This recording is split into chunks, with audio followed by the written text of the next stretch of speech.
Hello, everybody, and welcome to session 4 on the Smart Stage today at Event Tech Live US and Canada. This session is all about how we can curate a personalized event experience for the event organizer, the sponsor, the attendee, and the speakers as well. Joining me to deliver this session is Michael Buckley, the CEO of Cadence. Michael, welcome to the session. Thank you. Thank you so much for having us this year. Really excited to give today's presentation. We are going to be focusing on, as you mentioned, really personalizing an event experience for the audience, obviously, whether those are attendees, sponsors, speakers as well.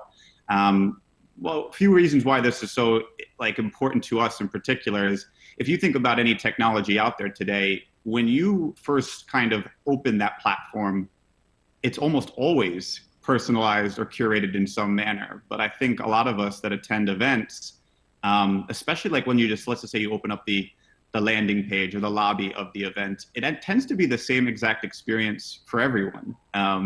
Whether that's 100 attendees or sometimes 10,000 attendees. And we're excited to kind of share with you a presentation that we put together where we're going to really go through why personalization is so important, how you can capture the information or data to then personalize without it being a huge time commitment on your end or a data privacy concern as well too. And then really jump into some of those best practices and tips and tricks that you can consider to personalize the experience for your audience, along with where we think this is going to go in the future. Sounds awesome. I'll give you the floor now. I've got my pen and pad ready to make my own notes. So over to you. Wonderful. Fantastic. So here, what you can take a look at is minions. And we are using this image for a specific purpose because although they may all appear the same at first, these are your attendees. And each one of them has their own unique personalities, dreams, reasons for attending your event. And it's really important that as event organizers or event professionals, we begin to understand this information so that we can really make the event feel special, but also really make it specific for their intentions of coming to your event. I'm going to go through just a few quick examples of what some of the thought leaders have kind of mentioned about why personalization is so important. But as we all know, marketing budgets for organizations primarily go towards events. This is whether it's a company that is hosting internal corporate events for their own employees, or whether it is for customer engagement or just for general awareness to the external customers and partners and consumers. And it's really, really important, no matter which of those use cases, that those individuals feel heard in some way, feel understood in regards to why they are coming, and then also then get a very specific experience that kind of aligns with why they are there at the event in the first place. If you're an employee, you're probably forced to be going to the company event, but still it is important that the organization does know, what your department is, your division, your job role, your personal and professional development. So we're going to get into some of those things today. So here were just some quick examples of what some of the industry or thought leaders think. What do attendees think? Here's an example of 27% of millennials think it's creepy. First off, the good news is that means that 73% think that it is not creepy. But for those that do think it is creepy, I'll give you a use case, right? I open up Instagram, and as I'm scrolling through Instagram, I get those targeted ads. And I cannot believe that they are understanding me that well, right? So it's about to be the summertime right now. So maybe I went to Google and I started looking up male rompers, right? Romp hims or rompers, as people sometimes call them. And then I open up Instagram, and as I'm scrolling through, Michael, it's summertime, here's your male romper to buy. Do I think it's creepy? Somewhat. Did I want a male romper? Yes. Did I buy a male romper? Yes, I did, of course. Right. So that's one of those examples of something that people think is creepy because it's understanding them so well. But there's also the aspects of where you do not want to go too deep into the data analytics to then be creepy. Here's a tweet from Netflix. I personally find this to be hysterical. Anytime anyone uses a joke at the end that says, "Who hurt you?" Right? But what we don't want to do as event professionals is, Michael, here's your recommended schedule. 13% of the people that are in the same age group and location as you are going to this session, right? That's not, one, relatively creepy. Maybe some people enjoy that, but I don't think the majority will. And it's just too specified and not really based upon what my interests are. So let's kind of go through some examples of how you can capture the data with ease to then be able to personalize it. And we'll go through some personas as we go through each of these use cases. The most common one, of course, is through registration. But I know many of you are very concerned about having too lengthy of a registration form. There are very few fields that you would need to capture to begin this process of curating the experience. Often that might be by ticket type, of course. That can often be by industry. It could be by job role or segment, or this could also be by region. These are some of the quick kind of drop downs that people do not have any concerns about filling out, that then will allow you to then to start to personalize the event experience. So the first method would be through registration as one example. Second example is through custom fields. Custom fields often are added to registration forms, as you're building out your registration form. These can also be done through attendee surveying before the event. And then there are many platforms out there that allow you to add the custom profile fields directly into the profile, so that when the attendee is being onboarded into the event, or when they go to edit their profile, you have these additional fields of information. Sometimes people use this for professional purposes or business interests, right? Like further fleshing out, are you a buyer or a supplier? I am looking to buy X, I am looking to supply X, as some of those kind of professional examples. But we strongly recommend doing some of these kind of icebreaker questions or get to know you questions that perhaps do, of course, relate to the theme of the event, the industry that the event may be in. Or sometimes, no, just fun questions, because this does really start to break the ice a little bit when we get into some of the connections and networking. And it's a really fun way, if they are fun questions too, to have in an attendee survey or within the custom fields for your profile. Here's baby Thomas that attempted to fill out each of these forms. So then this is the number one way that we recommend personalizing an event experience, where we'll get into a lot of the tactical advice that we have for you. The topics of interest. This, of course, can also be done through the registration form. A little bit more tricky, depending on the field types that the registration form allows. Attendee surveying, but there are a lot of platforms out there that actually have this as part of their platform, which leads to a lot of the recommendations or algorithms or machine learning that you don't have to do yourself, the platform's doing it, right? So this is some of the examples of the topics of interest at our event that we are hosting next Tuesday. This is fun to fill out. Some of these platforms allow the attendees to add their own outside of just the ones that the organizers entered. That, I think, is incredibly helpful for you as event professionals, because that's insights, that's data for you to have in regards to the interests that your attendees have. So when you capture some of this information, which so far, right, has been low friction, hasn't been very specific questions, either through registration, attendee surveys, or through topics of interest, this is where we then lead into the ways in which you can personalize an attendee's event experience. So the first way, recommended connections, our friend Tim here clearly needs. So once people have filled out those topics of interest, or maybe there is some of those drop downs that are buyers and suppliers, or maybe that's based on industry or business need, right? These are ways in which you can then start to highlight the recommended connections. Within Cadence, as an example, those recommended connections then lead to the sharing of contact information, direct messaging, group conversations, and video chats, and the ability to schedule meetings.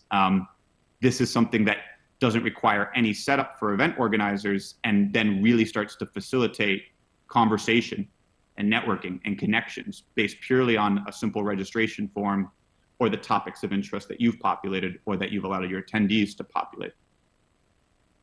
Along with recommended connections would then be recommended content. Sheila is looking to sell her 7th company. So then if you understand that her interests are entrepreneurship or investment or being on a yacht somewhere in Costa Rica, these are ways in which you can then know that this is the content within the platform that is best suited for that individual. So here are some examples of collections, which are just folders of really helpful resources that might relate to entrepreneurship or finance. When Sheila logs in and is being recommended this content, she'll feel more understood and excited, especially if this happens leading up to your event, because then they're even more engaged when the event begins. Another example would be to recommend the sessions themselves. So even if you have a single track event, right, it is the same agenda that everyone's following, especially in the virtual space. Time is short, right? We are not going on site to be there fully committed to each day of the event. So if there are 8 sessions that day and I have registered, I do kind of want to know out of those 8, which are the ones that are most interesting to the actual attendee, because then maybe they can save the 3 that they do want to attend to their calendar. So some of you, may already be doing this, of course, with this traditional like add or save or favorite or register, but also consider recommending specific tracks or recommending specific sessions or certain breakouts or workshops based upon that registration information, or most importantly, again, those topics of interest. It will make the time more valuable for your attendee. You'll learn a lot more about the session attendance and which ones resonated the most. And every event, I'd say most events, of course, the content and the engagement and the conversation presented in the schedule is one of the most, if not the important aspects of the entire event. Another one, this is for our sponsors out there. Understand why the attendee is there, and this is often from a business purpose standpoint. I am coming to this event to learn X, Y, and Z, or I am going to SaaStr Annual because I want to understand the different companies, products, and services that are here. Or perhaps this is a marketplace event or an investment event, and it's important to know the startups from the banks, from the venture capitalist groups, all that are there, right? So when you understand why the attendee's coming, recommend the groups of companies or the specific companies for them to go visit. This is incredibly important, not just for overly eager Chad, but for many others as well too, because if you have 100+ exhibitors, which many do, such as Event Tech Live, right? It's hard to just scroll through 300 different exhibitors. The time commitment, but also it's just overwhelming.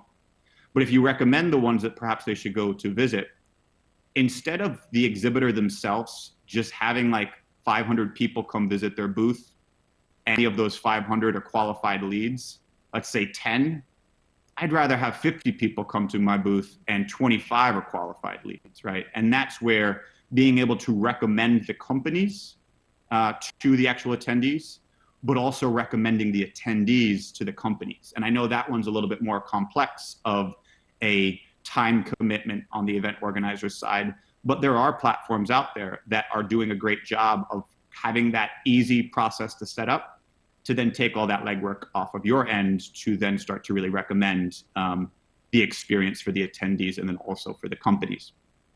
Another thing that happens at a lot of these events too are marketplace meetings, one-on-one meetings, group meetings, appointments, whichever you'd like to call them. Even more important, I think, than just even recommending the schedule or recommending connections, but recommending the meetings to have. Nothing is more valuable in that regard.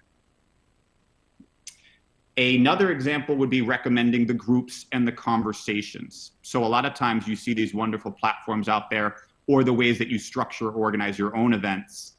Are you allocating time for these groups to be formed, for conversations to occur, for forum discussions? Some of these, it might even be pre-scheduled, right? Like networking blocks or social events.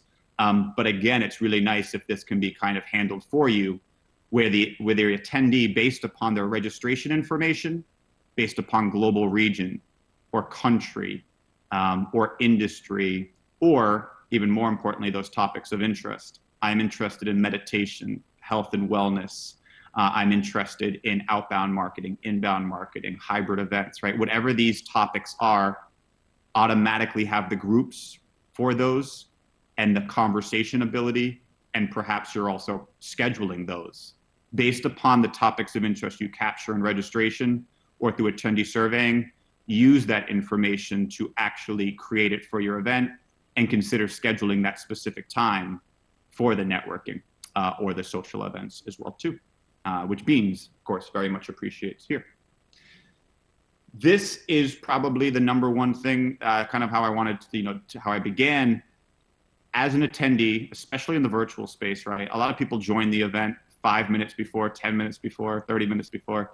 Some do open up the event a week before, 2 weeks before, 3 weeks before, where this is even more important. But make this feel special to me.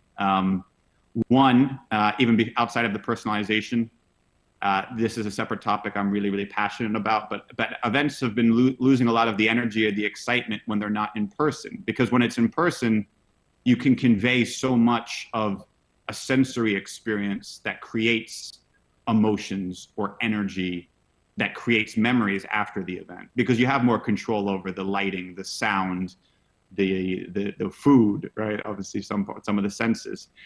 It's really important when you're considering your virtual event platform, hybrid, in person, make sure that it allows it to really feel and look like your event and become an extension of your brand.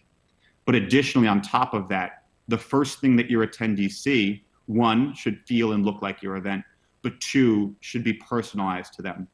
Every time I open up Amazon, Netflix, Instagram, any platform really that outside of an events platform, often it is personalized for me. And I know some of that is because we think that events are an isolated experience, one-off, maybe an annual conference. But first of all, we don't have to think that way. Two, many of these platforms that you see out there are doing a wonderful job of making it a 365 community for your audience, as well as just carrying everything over from event to event to event. But even if it's a one singular event, as examples, highlight specific tracks based upon their registration information, or have those recommended sessions, recommended content, recommended companies directly here. How we try to solve this at Cadence these are image-based tiles that can be available for every attendee, can be available just for in-person attendees, available just for remote attendees, available just for VIP ticket holders, standard tickets, EMEA region, APAC region, US region, finance, right? All these different ways of your audience that's coming there. Curate what tracks, what content, what companies, what competitions, what experiences. And this is going to just change the way when an attendee first opens up your event experience, that they are just delighted and feel understood that you're really curating the experience for them. The most traditional way, and this is again, like marketing has always wanted to personalize, right? And we think about this all the time in email marketing or in other avenues besides events, right? All the data and the thought leadership says personalize marketing communications because of the value it has them feeling engaged. So of course this matters to events too. But these are three ways, and I believe majority of the platforms all offer this, right? Being able to personalize the emails either through the invites, the registration confirmations, the welcome emails, in the day before email or any email notifications you send out, notifications in app, banners, posts, push notifications, and then even the support that the platform offers.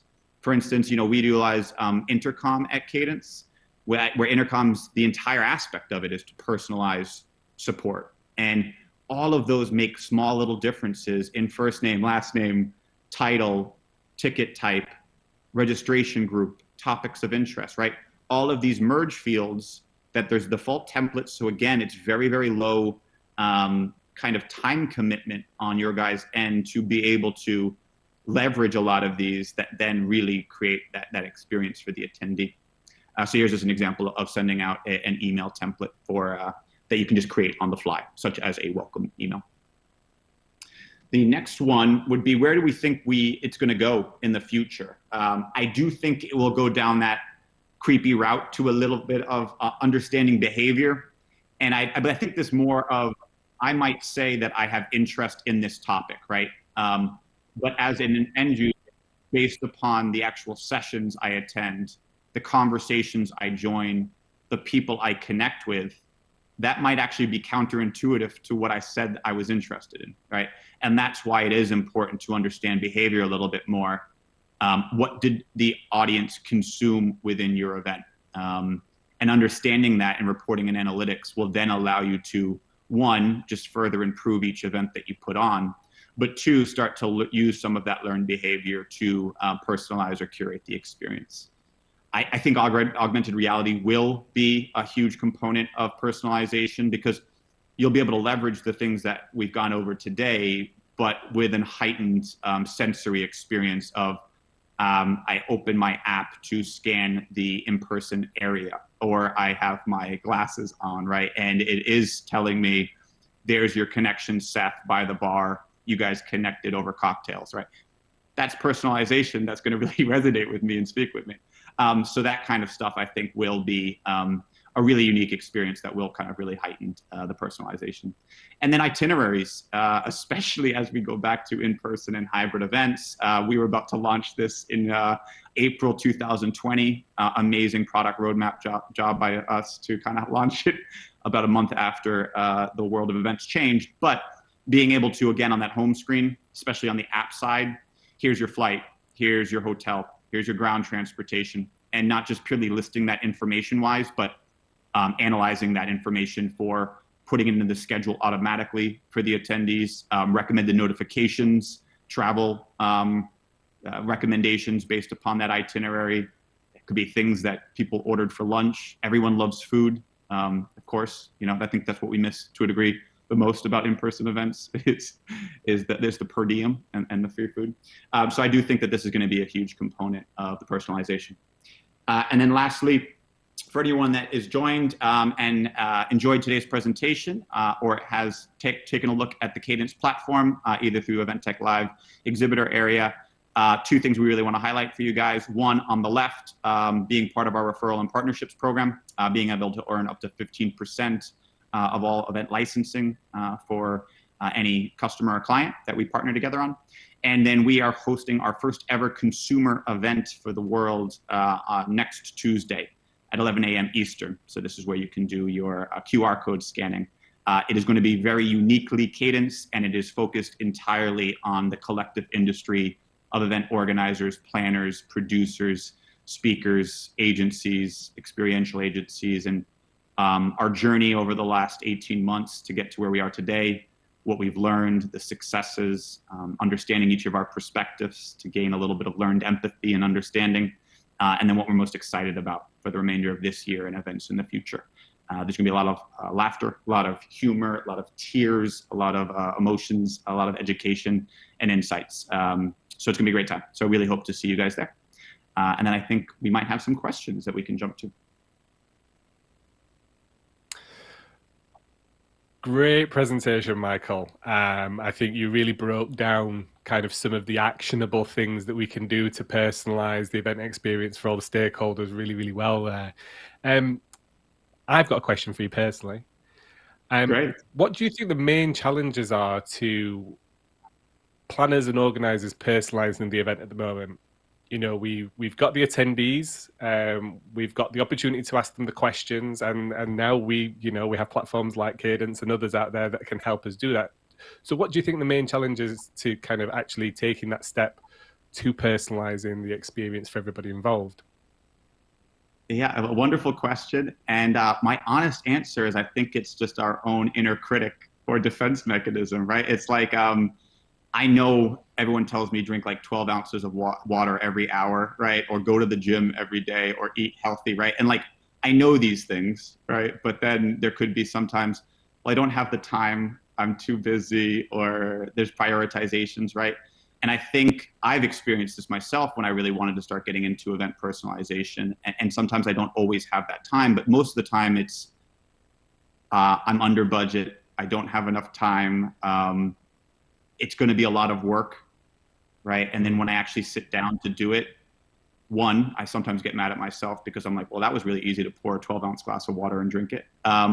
But I always find that it's much easier than I think it is to think for maybe half an hour about what I really want in my reg form, or what do I want to understand about my audience. Maybe just create the attendee survey, which is incredibly easy to do in all these platforms, or Typeform or SurveyMonkey.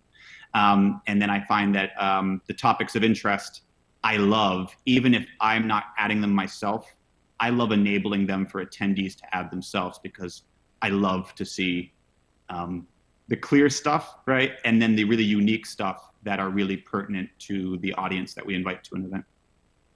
Yeah, I really like those points. I think you're right there. It's our own hesitation, isn't it? Sometimes that kind of gets in the way. Like you say, it's that self-criticism side of things.